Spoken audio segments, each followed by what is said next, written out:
Here, just get inside. Get inside. Hurry. Get in. What's going on? Why do you got this gun? What's wrong with you? Well, that's obvious, but what's wrong with you today? Why did you call me over? What's wrong? I'll tell you what's wrong. Bad games are what's wrong. It's been 2 years since we did a podcast. It's been 2 years since we trashed a game. There's bad games out there like crazy. They're all over the place, and they're coming after me. Grab that gun and help me defend this place now. Jason, you are talking crazy, and that gun you're carrying is really getting me worried. Wait, this gun's got you worried? This is not even the gun that's pointed at you right now. Kyle, grab that gun.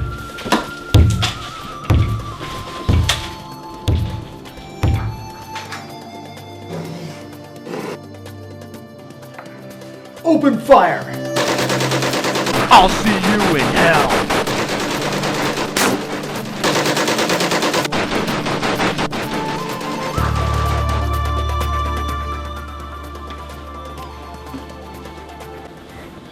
Jason, that's Ryan. We just killed him. This isn't a bad game company. My mistake. It's an honest, simple mistake. It happens all the time. All the time? Let's just clean it up, and no one has to know. I got some mops, some vacuums, everything over here sure? we need. Yes, just follow me. We'll get it cleaned up, and it'll be all right. All right.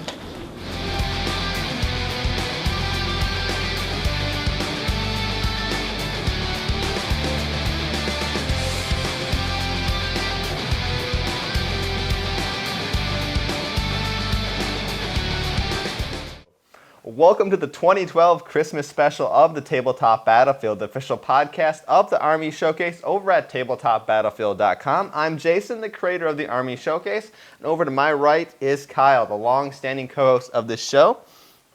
And over here would be Ryan, except for the tragic fact that Ryan is dead. As you saw in the intro, he was horrifically gunned down by Kyle and I in a case of mistaken identity, but that's all right. I got a sheet here to make it official. You can see Tabletop Battlefield letterhead, and it says Ryan is dead, so he's officially dead. So let me just go ahead and sign this. Are we going to split up his assets then?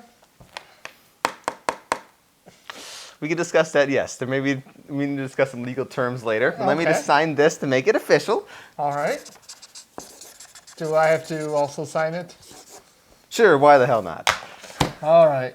So anyway, if you guys are wondering who the heck we are, probably because we've been gone for 2 years, and this is a one-time episode we're doing just for fun. We started the show about 6 years ago, and for a period of almost 4 years, we produced an episode just about every 2 weeks, talking about a variety of miniature wargame topics, reviews, build tutorials, making fun of companies, things like that. So why don't we start here? Where have we been for the past 2 years, like individually? Do you have anything exciting to talk about? No, nothing too exciting. Just gone back to usual boring work life without the Tabletop Battlefield. It's been kind of dull. Well, it doesn't sound like you had a very exciting 2 years, but No. kind of boring, lots of stuff. The reason I originally stopped the Tabletop Battlefield, actually the show ended a little bit earlier than what I wanted to. We stopped at the 100th episode special.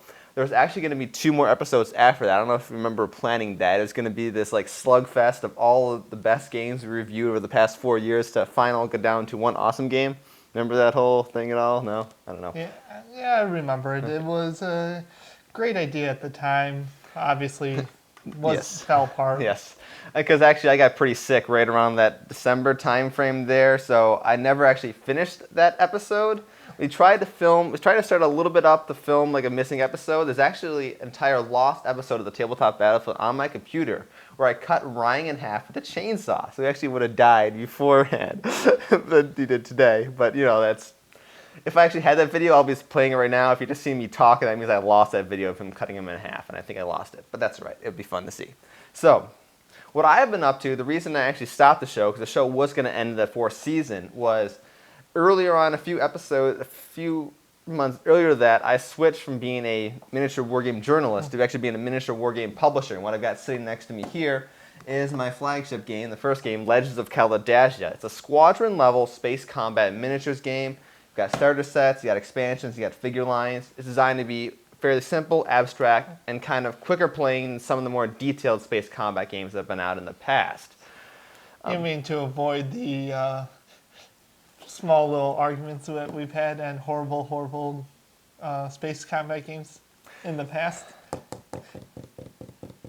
We've You know- had a few of those. Yeah, we've had some interesting arguments about things like that. That was always part of the show, though I think the worst space combat games came later after the show ended, but we can talk about that off camera. No. I'm not here to bash companies today, because I am No. a game publisher. I don't want to... And What I'm just saying is yes. you learn from the Yes. mistakes of Yes. the previous space combat games and try to incorporate your own style into it. Yes, definitely. That's the way to put it. I like that. Good wording. But I want to talk a little bit about what it was like to go from being outside the game industry to being inside, and some of the fun stories of learning how to make your own game and what to expect if you ever try to do that yourself. So first thing I want to start off is just confirming like what is common business wisdom. As Kyle, you've probably heard the story or heard the bit of information. When you plan to start a company, figure out how much it will cost and then double it. You've heard that, right? Very common. That is 100% true. I actually ended up investing double the original money I planned to in this company to cover up, a few mistakes, or I misordered too many things, like or whatever. So that was definitely interesting. That's confirming that is true. Other thing I found was very interesting. When it comes to the game industry, most of your money is really spent on marketing. Well, that's I think really it's what the truth. Anything? most of anything will be, in fact, in marketing. You gotta get this out, especially in the beginning. Because you can, and especially in tabletop game industry, by marketing is you're going to conventions. That is really expensive. If you pay your own way to say Origins, factoring in the table cost as well as like the hotel cost, let alone talk about Gen Con, which is like twice the money in terms of the table cost, you will actually pay more just for that week than it would cost you to get a small production run of a game out. And I was pretty kind of surprised, like, what? And even then, it's not a big return from being a small indie publisher. It's very difficult. So, how did you figure like a way to market it better? A lot of it comes down to you have to get your game in front of people. It's hard, and so you got to talk to local game stores and let them run demos. I've done a few at local game stores. Some owners are more receptive than others. You actually encounter people who are basically like, screw you, I don't want to deal with you because you're some small company. So Tough to should do. the real focus be on the intimate gaming groups instead, where word of mouth can be spread better, and therefore you could actually avoid the small gaming stores to begin with? Now, I would say, not necessarily small gaming stores are all bad. Some are definitely No. good. If you get some of the newer ones the owners themselves are entrepreneurs and trying to get their business started, they're going to be far more receptive to you than someone who's been probably in the industry for 30 years. Not necessarily that's always going to be the case, but oftentimes, my initial contacts were other people, like other game store owners who just opened, or they've been trying to open a game store, or they've actually been in the publishing business themselves and they know how difficult this is, and they're willing to help you out, and they're really nice people. And there's definitely some game stores around here that have been fantastic with that, and thank you so much. But yes, game groups, if you can get a game group, that is awesome. Because one of the other problems you run into is there's a real catch-22 with tabletop games in the sense that people may like your game, but they don't necessarily want to buy your game unless it's a player base. Yeah. And the thing is, there's not a player base unless people buy the game.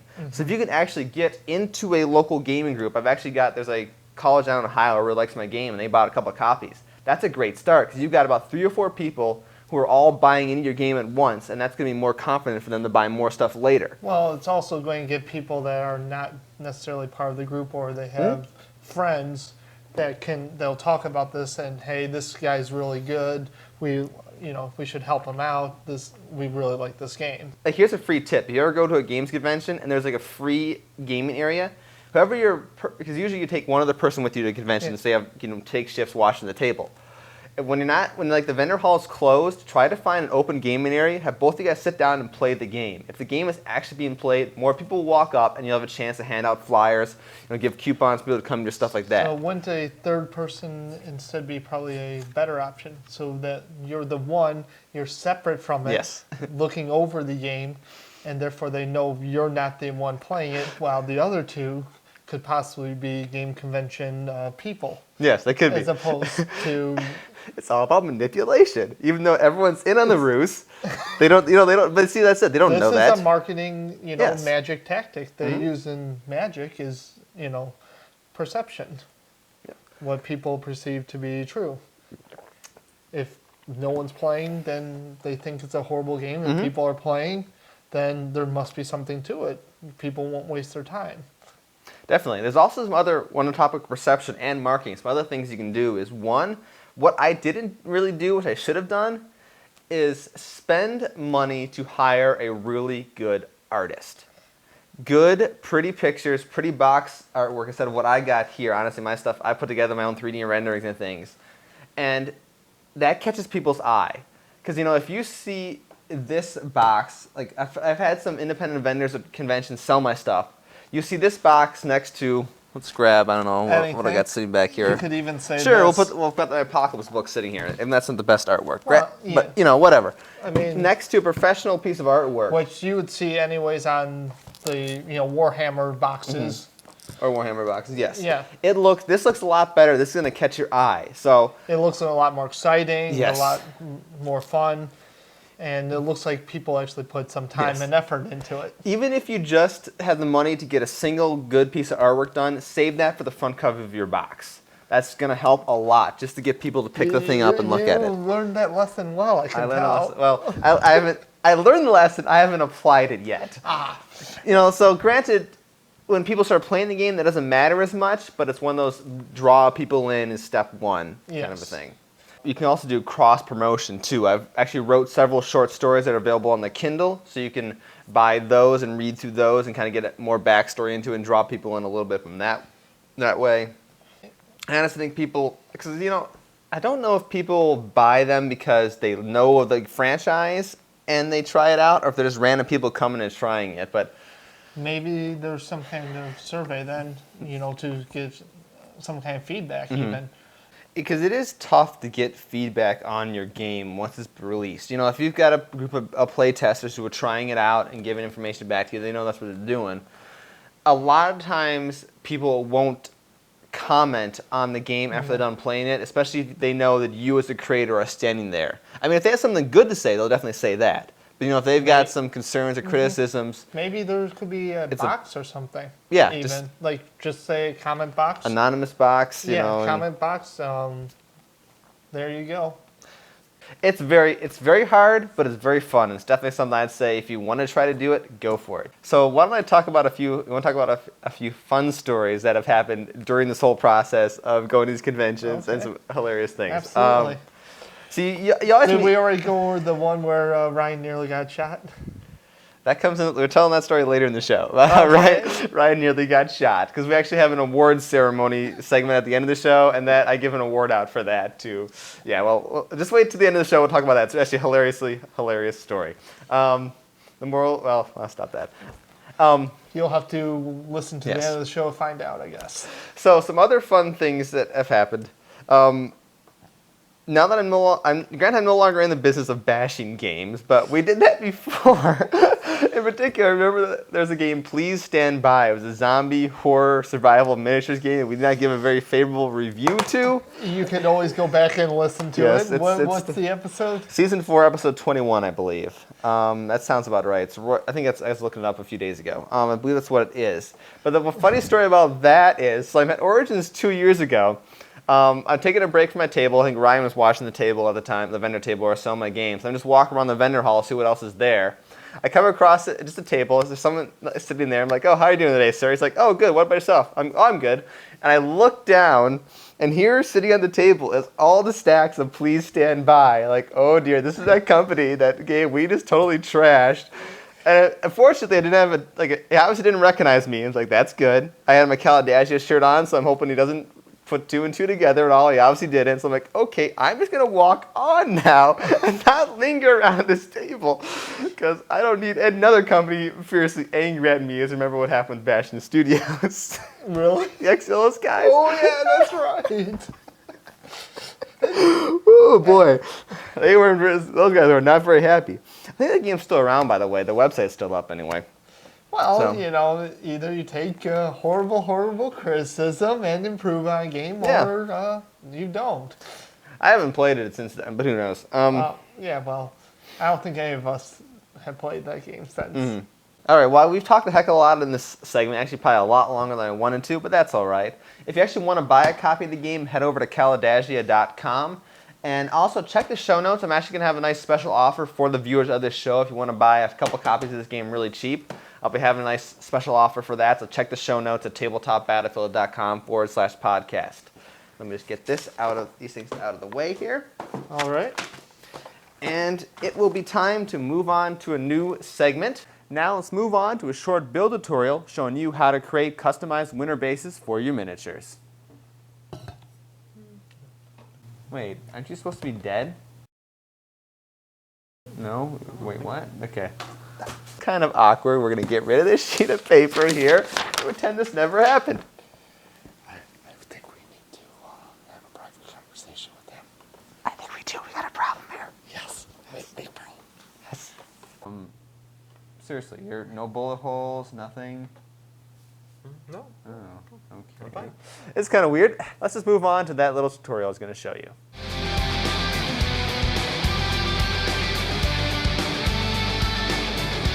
As I just mentioned, for the special Christmas episode of the Tabletop Battlefield, I'm going to show you how to make a cool looking winter base for your miniatures. So the first thing I've done, as you can see here, I've traced an outline of my base. I'm working with one of the standard size GW bases. The next thing I need to do is take some wax paper, cover up the outline I just drew with the wax paper, and then I'm going to take some tape and tape down the wax paper.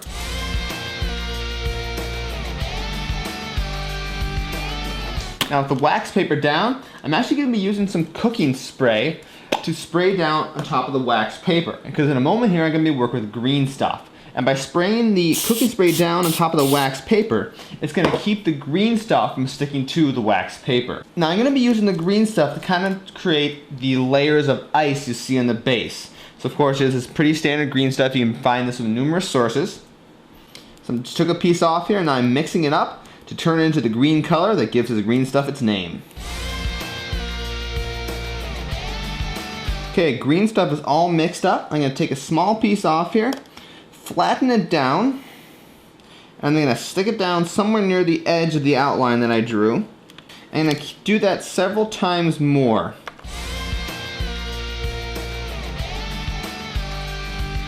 Between each piece of green stuff you put down, be sure to wipe your hands off to clean off any of the cooking oil off your fingers.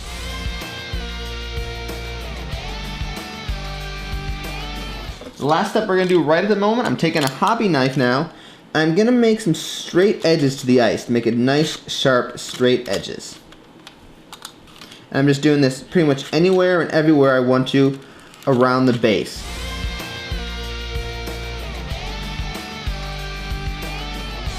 Now at this point we've pretty much done all we can until we let the green stuff dry for a few hours. So give it about 3 or 4 hours, come back, and we'll continue the next step of this build. At this point the green stuff has started to dry.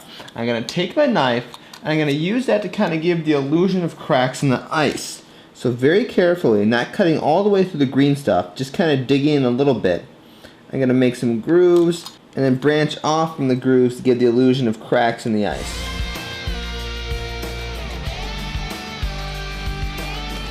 One tip is that if you're finding your green stuff is not fully dry or dry enough at the moment and like pieces are falling off as you use the knife, instead of scoring it with a knife, just very carefully do lots of little presses down with a knife as you move along, and that will help from wrecking the green stuff, like from the dragging of the knife.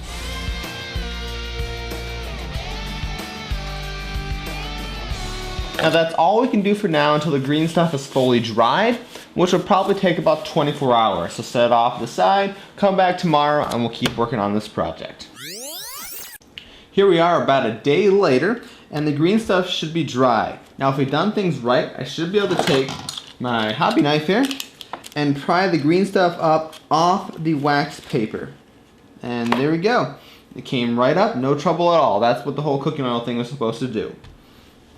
It's time to glue this down to the actual base. So we're going to pick the base up. Let's set our green stuff off to the side.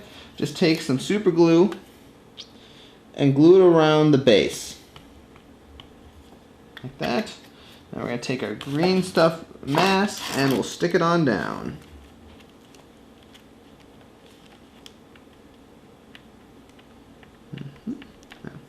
Now as usual, give it a few minutes to dry and we're going to take it outside and you're going to prime it up. Now the primer is done and dried and we're ready to paint. Now if you're like me and only had black primer, we got to go ahead and paint this base white. Of course, if you had white primer to begin with, you can skip the step and move on to the next one. Now white has always been a tricky color to work with in terms of painting. So what you're going to have to do, instead of having a single base of color of white, you're going to have several thinned down layers. Just taking some white paint, mixing a little bit of water in there, thin down, and just paint over the entire base.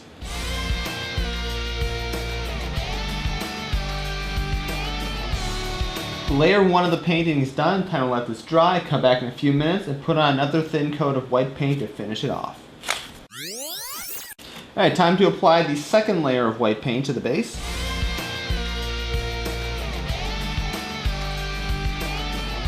Now if you had primed the base white instead of black, here's where you start. We're going to find the little crevices we cut into the green stuff last night with the hobby knife, and we're going to apply a thin blue wash to those areas. So I'm just taking some blue paint, putting a tiny little bit down on the palette, and I'm going to really thin it down with water. Using the spotter brush I have here, I'm going to trace the little grooves we cut out last night with the blue wash. Don't worry so much if the blue paint kind of spills beyond the crevices. We're going to fix that later. You have the blue wash now applied to the crevices. Once again, wait 5-10 minutes for that to dry and move on to the next step. Now we're going to start doing some dry brushing. Let's get something out here so I can mix up mostly white paint with the tiniest amount of blue paint to get a very, very light blue paint. And when I say the tiniest amount, I literally mean the tiniest amount of paint. When mixing in with white, a little paint goes a long, long way. I don't know how we can see that, but there is a tiny dab of blue on the end of the brush there. It's always easy to add more blue. It's hard to take it away. So for example, if you make your mixture here too blue, it's hard to correct that, but if it's not blue enough, it's easier to correct that kind of a situation. So don't be afraid to kind of hold back on the blue initially. There we go. Of course, dry brushing, you wipe off most of the paint off your brush, and you gently go over the entire base.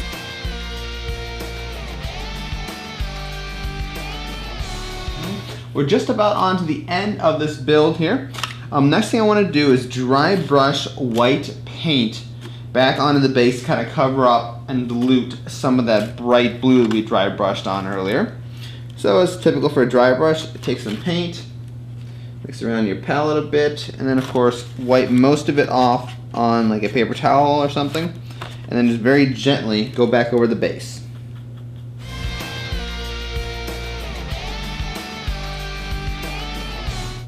Now if you've done things right, what you're going to notice is that those little crevices from earlier are going to retain their dark blue color, while the areas around them where the original wash kind of spilled out a little bit will return to the proper white color.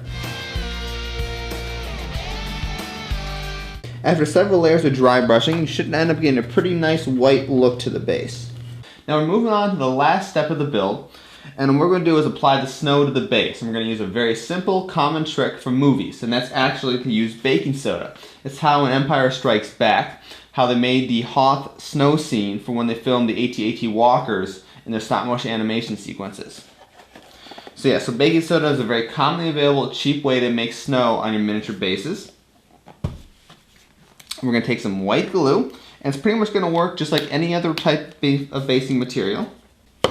And of course, using some sort of old crummy brush, you're going to take the white glue and spread it around wherever you want to put the snow. Now of course, you're probably not going to cover up the entire base with snow, just most of it, or really however much you want. And then, well, just take the baking soda and pour it on the base. Completely set. Ooh, geez, that's a... You don't really want to swallow that smell. I don't think you want to swallow the stuff. Even though it says it's going to be used in the mouthwash, I probably wouldn't recommend swallowing baking soda. Now we're just going to let the baking soda dry just like that, all covered up. Give it a few hours, shake off the excess, and you're ready to glue your figure down to the base.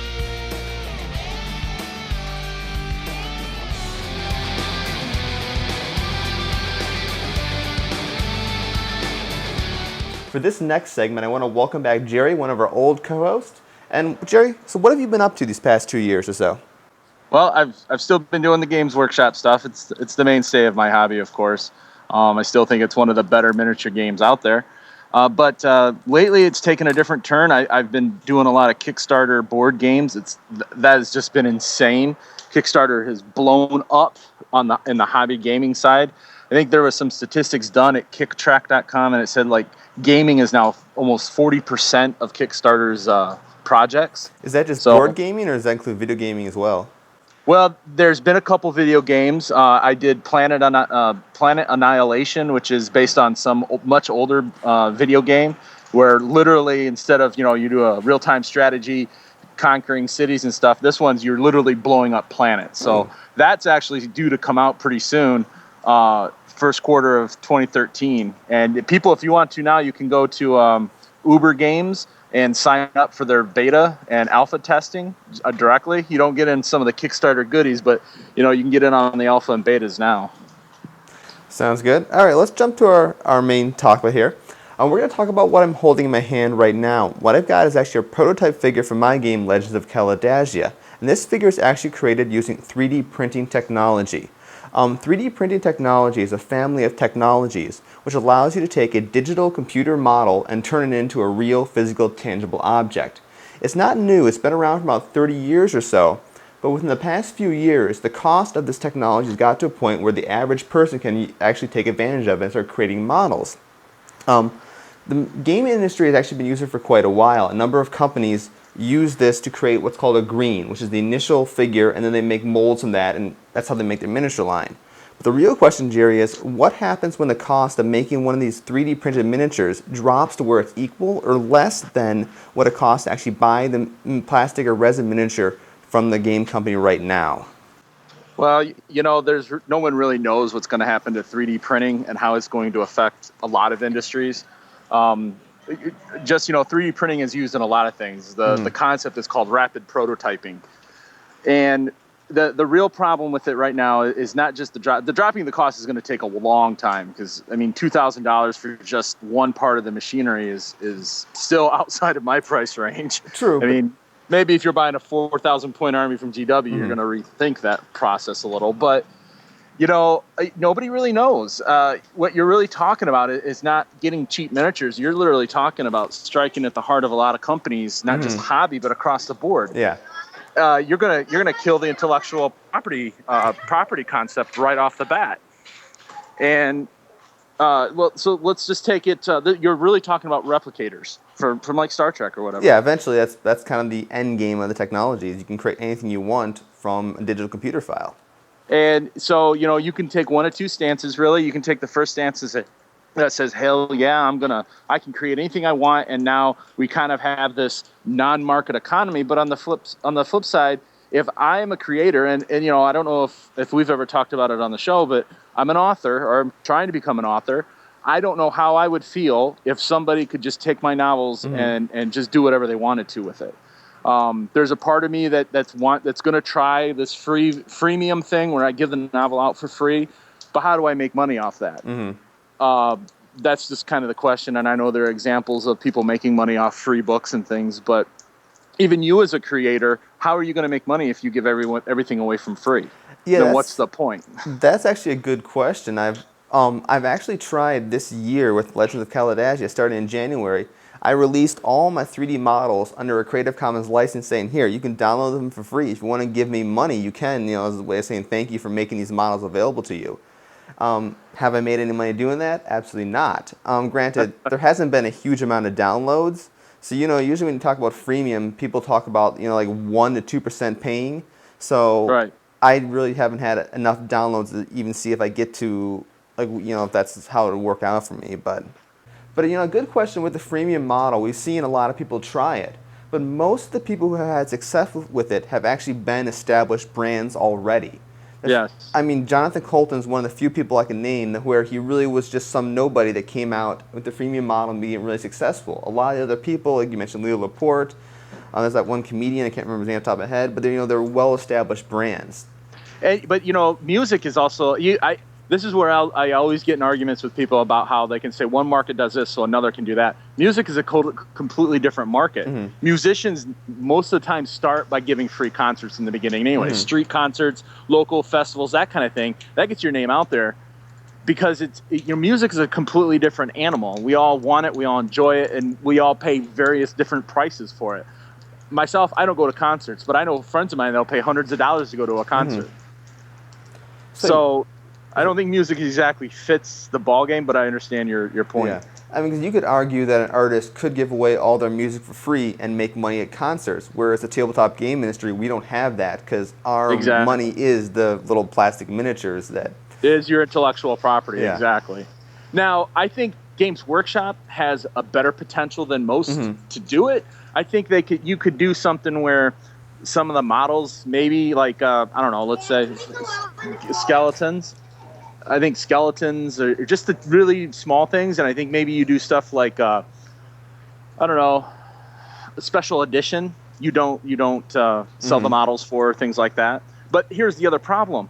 Part of that 3D modeling, they also have scanners. Yeah. So even if someone doesn't make a model available, as long as I get the physical form, I throw it into the scanner, and I can do it. I've actually done that with the commander figure in my Tal Empire army. I sat there with a pair of calibers and measured all the GW parts. So when I had my custom 3D printing I stuck on it, it fit exactly to how GW's model should work. And it's really not that hard to take an existing 3D model, even without a scanner, and make a duplicate of it.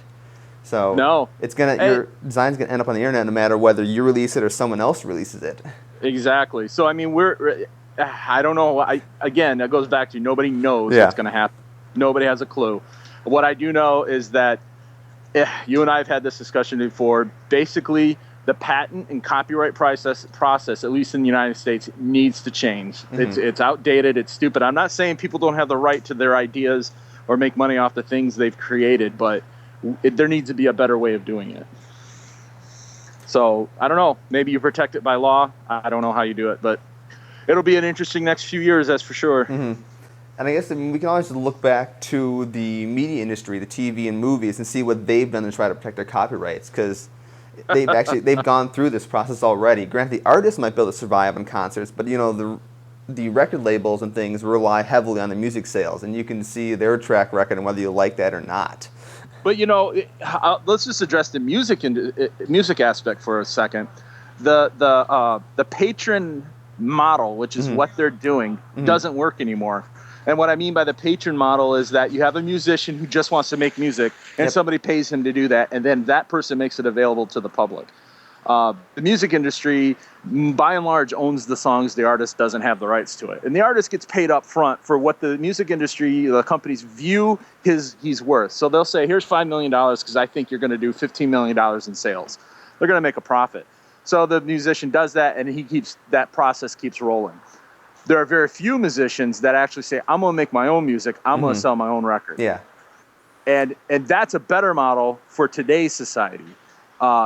Because these avenues are now here. The internet makes that publication. But when it comes to modeling, come to making little toy models. I ain't got a clue. I think it's going to completely destroy everything. I think that's why GW is really clamping down hard on people that come after their IP. Yeah. And I also think GW has been well known for trying new things, even though we argue that they don't. But I mean, look at it. They're into the digital books now. Yep, they've done a lot of that. Who thought they would ever do that? Mm-hmm. I think, and if you look, they're making huge money now off their audiobooks, their actual novels and stuff like that. And they're starting to do these experimental little things, like releasing campaigns every now and then. And I have a feeling GW is looking at that, they're seeing how easy it is now, and they're anticipating it. So maybe they're going to do some experimentation in that regard. I don't know, just guessing. And the same thing though with GW, they've actually filed a DMC takedown notice against a Pirate Bay over a leaked Dreadnought model. So they've actually started that process as well too. So like, you have no idea what's going to happen, right? Oh, but it's definitely scary as an artist myself. Seeing your stuff that can just be whipped away. I'm going to try to adapt to it. I know many novelists, Jerry Purnell, for something, a very, very well-known science fiction author, he's had a renaissance in his novels because of pirates. Mm-hmm. They pirated all his books, and all of a sudden his sales skyrocketed. So maybe there's something just like in the book market, maybe with these models, if you have someone who's doing it in their backyard, it's not going to be as high quality. So you'll get the 5%ers who's going to do it because they want cheap armies, cheap games, but then there's the guy who says, you know what, I just want quality, so I'm going to go to the guy who actually does it. Yeah. I mean, the one saving grace, as we finish the segment up here, maybe the fact that, at least right now, 3D printing is not easily done by normal people. It's still a very computer geek thing, and it may stay that way. Because, you know, if you have a model and it does not print in the 3D printer right, you got to know how to fix it, and that's not an easy task. Yep. And maybe the one saving thing we have. But who knows? We'll see what happens. So, all right, well, Jerry, thanks for joining the show today. Hey, thank you for letting me on. All right, we'll talk to you later.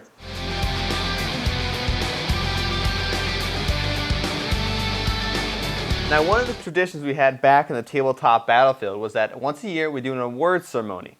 And we're going to dive into a short one of those here in just a few minutes. But first, since Ryan finally has somehow come back from the dead, he hasn't had a chance to talk about what he's been up to for about the past 2 years. Sure. Well, I would have to say, while I do this to my computer, that I've actually have come back from the dead. I mean, these past few years, I mean, I've been married. I've tried to set up my own video production company, and I've actually produced and I'm doing my own vlog called My Week in 8 Minutes, which you can probably post somewhere. There'll be a link somewhere. Yeah, there'll be a link somewhere for it, which I have like my mom watching. But no, I mean, it's just it's cool to see what I've been doing the last year and a half through it, and I did start. What was it? 2 summers ago, I tried opening my own video production company. Got a few clients. Was making some money, and then I got really sick, and it lasted for like several months until last February. I had to go to the hospital, and I was literally a week away from dying. And so I've just now spent several months recovering from that. I'll probably still take another several months to recover. But my goals are still the same. It's just I've slowed down a little bit, and I'm just focusing on the important things, which is just to recover myself from being back from the dead, and as well as just doing small video things and just trying to sharpen my skills as much as possible. And I've also helped out Jason too with. Yes. Sometimes we went to Toledo. How many months ago was it? Columbus. Oh yeah, Columbus. For Origins, yes. We've been to Origins a few times. In Columbus, and I did vlog that. So I mean, Jason appears in my vlogs every once in a while. Yes, every now and then. He helps me out run the vendor tables for the Kalidasia stuff too. Sure, so every now and then. Yeah, it's still a great game. I think. Yeah, I think Kalidasia. Not trying to promote anything here. Half the show is promoting my game. I mean, it's okay. Well, plug in here. I mean, it is a great game. So when I do get money, which I was hoping to last year, but I plan to get more of that stuff. So yeah, that's in a nutshell. That's basically what's happened with me. I mean, me and Priscilla are doing good. No babies yet. Nothing like that. There might be some things in the next year or so that might be big for us happening, but I'm not going to say anything on the camera. Okay. Well, let's move on to our awards ceremony. I think you've got 3. I've got 2 in my head here. These are just crazy. Nothing to do with miniature wargaming, really. Well, they could be fun. Both of mine actually do with miniature wargaming. Even the first one's kind of bizarre. Do you want to start with one first, and I'll do one? Sure. Go ahead, do your first one. I need to look to see if I find something for my award. Well, I guess this is just a big... And this is just on my personal... I mean, some people might agree or disagree, whatever. But this is a big fail award for YouTube because, I post my vlogs on YouTube. I watch a lot of stuff on YouTube. And for some reason, for the last few months, it's like more and more commercials have been popping up before the actual videos. And it's fine. Sometimes, most of the time it was just like every once in a while, and it was like after 4 seconds you click and you just go onto your video. But now it's like you wait 15 seconds half the time, and it's for every video. I mean, ever since I think they did political ads from the last election, it's just now it's just like, okay, well we've done ads, for everybody, so let's just keep on doing them, and it's just like, YouTube, what's wrong with you? There's a reason why people go onto YouTube is because we don't want to watch commercials. And you put them on. I don't mind the little pop-up ads that pop up from the computer. yeah. You click and you put that. That's okay. I don't mind that.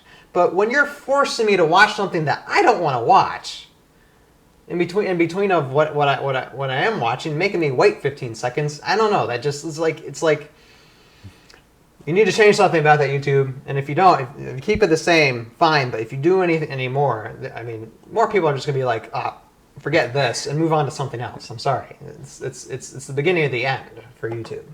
There's a certain frustration to any situation where you're watching like a 15, 30-second commercial for a 1-minute video. That seems a little annoying. Yes. So. Hence the frustration. Okay. So I'll move on to my first award then? Sure. All right. This actually is a gaming award despite the name, which, by the way, we're kind of not, since it's probably not going to go in the actual RSS feed, just on YouTube, this video. We're not going by iTunes explicit standards. So this video is actually, what's the word? I gotta get the name right. This award is when there's no Colombian hookers around, you guys actually do a good job. And this award in particular goes to Vice President Joe Biden's Secret Service Force. And this is actually a legitimate gaming story. Do you want to tell the story, Ryan, or want me to set it up and then you continue? Go ahead and set it up. Okay. So this was 2 years ago at Origins 2011. Origins is in the Greater Columbus Convention Center down in Columbus, Ohio. It takes up most of the convention center, not all of it. So this time, there was, I guess, some portion of it was set aside Saturday night to host the state of Ohio's Democratic state dinner they have every year for whatever fundraiser, probably, who knows. And the guest of honor we found out was Vice President Joe Biden. So this is after the vendor hall closed. I was probably down playing games. Ryan was back up in our hotel room. And why don't you continue the story from here? Okay. Well, hence my vlog, My Week in 8 Minutes. I was vlogging, doing some vlogging. I was looking out of the window because we were like, how many stories up were we? I think 17. We're usually around 17, 18, somewhere up there. We were pretty high. And so I was able to see like the roof of the convention center. I noticed that there was these guys in black suits walking across the roof, and it's like, and then so I'm just like, okay, I couldn't really see very well because I didn't have my glasses on. Can I add one quick thing? Sure. At this point, we didn't know it was Vice President Joe Biden speaking. We didn't know Yes. We didn't really know much about the convention. No. We just knew there was a lot of people there. Yes. And then it's kind of funny to have like armed security guards in front of people who are walking by in like SGC uniforms, so it's kind of funny. Anyway, go ahead.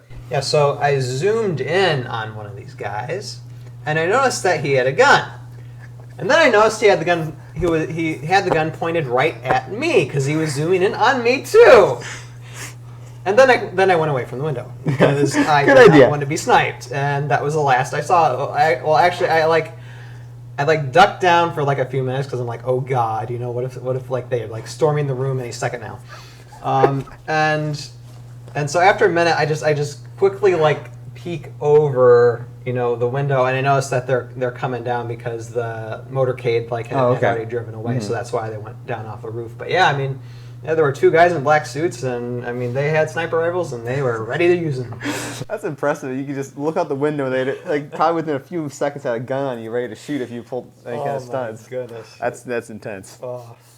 Yeah. So yeah, my heart skipped a beat for a second there. I almost died again. Yes. You want to go to your second award? Okay, second award. Actually, and this goes for two things. This is called the Awesomeness Award. Like complete awesomeness. This is awesome. This is just like now you know that I'm sure a lot of people know that the Halo 4 video game has come out recently, and it's it's one of the biggest selling games out there right now, and it's one of the hottest playing games out there. Well, before they actually released the game, there was also a small movie series, like video series on YouTube called Halo Forward Unto Dawn, kind of like a prequel of Halo 4. And this, I mean, they hadn't done any real-life filmmaking for Halo before, and I have to say that, I mean, this was awesome. I mean, just seeing... I mean, I don't want to like give away too much, but to see, and for people who have not seen it and don't want spoilers, mute the audio for the next 10 seconds. To see Master Chief like with that hunter is just like, oh, it's cinematic gold. And that wasn't even on any cinema. I'm just like, please, whoever directed this thing, sign them with a big budget film and just make a Halo movie like this, please. So Awesomeness Award goes to Halo Forward Unto Dawn, and then I noticed that as well, that was on the same channel that released Halo Forward Unto Dawn, was a Battlestar Galactica prequel show. And I think they did this on purpose. They kind of like did the Forward Unto Dawn, then they're like, okay, well, let's release this and see how it goes. And I didn't expect much of it. It was called Battlestar Galactica Blood and Chrome. And I just saw, they've only released like, I think 4 episodes so far. And so I thought, okay, I'll look at this and see what it's about. And I watched the first few episodes. And I'm like, you know what? This is actually really good. This is really. I mean, I really liked it. So, Awesomeness Award not only goes to Halo Forward Unto Dawn, but for Battlestar Galactica Blood and Chrome as well. Should I go into my second and final award then? Sure.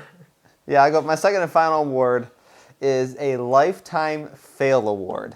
Now, I remember back in the days of doing the show regularly, we had the Lifetime Achievement Award, which was we would give it out once a year to something that was awesome, that'd be awesome forever. This is the opposite. This is the Lifetime Fail Award, something that after years and years of gaming is an utter failure, and it basically affects almost every single game out there, yes, including mine. And it is, the Lifetime Fail Award goes to the plastic flight stand. The very thin, clear plastic things that support models and make them look like they're flying through the air. No, some are better than others, and some are really bad, but they've never been very good. They always break, they always get stuck in the miniatures, and they always ruin things and just don't work. Whoever creates a replacement for those will be brilliant, a genius, and make lots of money. They've been around for, who knows, 20, 30 years, probably even longer, however long fancy floating guys have been around for in terms of miniatures.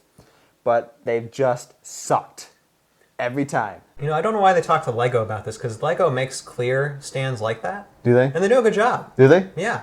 I mean, you should actually replace them with those. Like you see the lightsabers, that they use? I mean, they have like clear stuff like that too. That's just not colored, it's clear.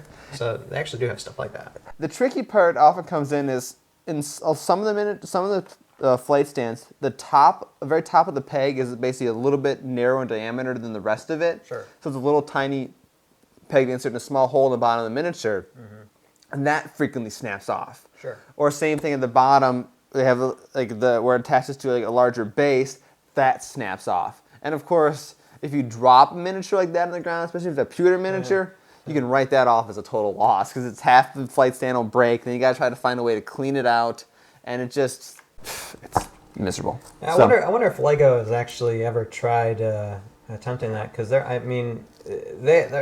sets are so expensive. I'm sure their quality of plastic has to be somewhat good. Yes.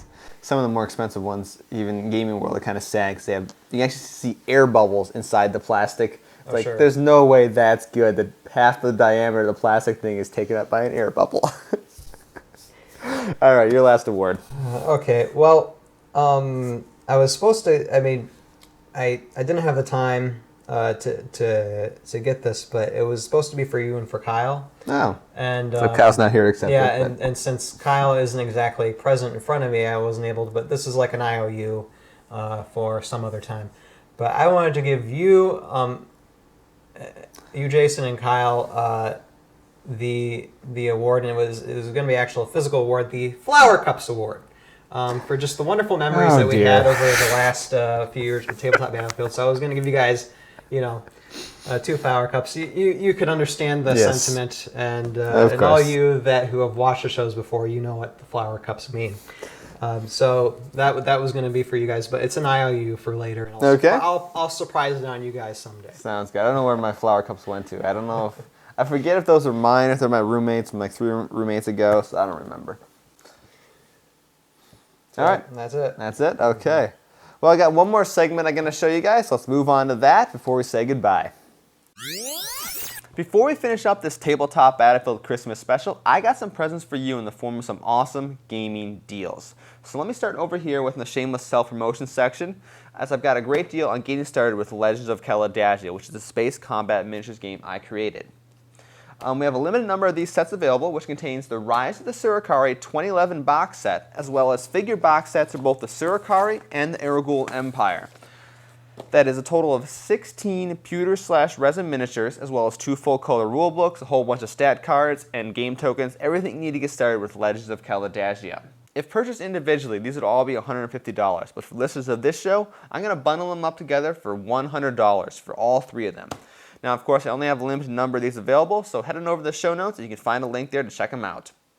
Now, if you're into any kind of space combat miniatures, I do also sell hand-painted custom space maps. These are about 6 feet by 4 feet, and I said they're hand-painted to give the effect of millions of stars along some really cool-looking white nebulas. So these are great for any kind of miniature space combat. They run $30, and that includes shipping, and you'll find that also in the show notes.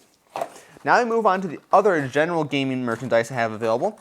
Here is a collection of actually 9 Terminator-sized bases for Warhammer 40,000 that are custom decorated with all sorts of cool little terrain bits on them. They are primed but not painted, so you still got to do that part. But they have some have trapdoors, some have little rocket pieces, we have some skulls, and things like that. I'm looking to get $25 for the set of 9, and that includes shipping. Now we have another one-of-a-kind item. This is a mega bundle if you want to get started with Aeronautica Imperialis. This is the Warhammer 40,000 fighter combat game. It stands alone, separate from the actual Warhammer 40,000 tabletop game. This is the game of basically fighter combat. And I've got a giant set of stuff here to sell. So what I've got is the main rule book, as well as the expansion rule book here. Whoops, let me pick it up without dropping it. So there we go, main rule book, expansion rule book. And I've got 4 sets of maneuvering cards and a whole bunch of miniatures. The miniatures are either Imperial, we have some Chaos in here, Eldar, as well as Orcs. Next up is a rather peculiar item I found. It's actually not a gaming item, but I think our audience might be interested in it. It's a collection of 12 Dragon Ball Z miniature statues. I'm not entirely sure how old they are or where they come from, but they do look to be hand-painted, and you do have most of the main characters from the series here. Pictures will be in the show notes. I'm looking to get $35, and that includes shipping. Next up is a whole bunch of novels and various games to sell. So first up, we have a collection of 11. Let me see, 1, 2, 3, 4, 5, 6, 7, 8, 9, 10, 11, yeah. So first up is a collection of 11 Warhammer 40,000 novels. They are mostly from the main Warhammer 40,000 storyline. I do have 1 Horus Heresy novel in here. We have 2 of the little kind of starter set novels that went with Black Reach and 1 that went with Space Hulk. It also includes a novel, Execution Hour, which seems to be kind of a rare one because it goes for decent prices on eBay. So if you're interested in this one, that's 11 Warhammer 40,000 novels. I'll have the list of what they are in the show notes. I'm looking to get $55 for this, and that includes shipping. Now, if you're a Warhammer Fantasy person, got a giant stack of Warhammer Fantasy novels here to sell. 10 of them, actually. And I'm looking to get $40 for those, including shipping. Once again, the exact novels will be listed in the show notes. Now, if you're not a big Games Workshop fan, but you do like Dungeons & Dragons, this last collection is for you. It's 9 Dungeons & Dragons novels. Most of them are set in the Forgotten Realms universe, but I do have one here that's set in the Dragonlance universe. And it does include books 1 to 5 with the Cleric Quintet. I'm looking to get $36 for those, and that includes shipping. Once again, that'll be in the show notes as well. Well, that's all I got for sale today. I do sell a lot of things through eBay, so you'll find a link to my eBay selling through the show notes. And of course, if you want more Kalidasia stuff, the rest of the product line can be found at kalidasia.com. But of course, this bundle deal will only be available through a link in the show notes. Well, that brings us to the end of the Tabletop Battlefield Christmas special for 2012. Thank you for watching. Once again, I'm Jason. Any questions or comments? I still use the email jason@roccosoftware.com. You can send stuff to me. I check it every now and then. And on Twitter, I'm still at @TT_Battlefield. I don't really talk a whole lot about miniature wargaming too much anymore, but it's a random grab bag stuff if you're interested.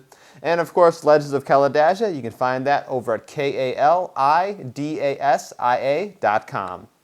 Ryan? And as usual, our man Forward, but I do have a Twitter for my vlog now, which is My Week in 8, number 8 minutes, but abbreviated MIN. And all the first letters in the words are caps, so My Week in 8 Min. And yeah, you can go there and watch me post up my vlogs. I'm connected with that through YouTube, so you can watch my vlogs through there. Well, thank you for watching. We'll see you again on sometime in the future on an episode of the Tabletop Battlefield.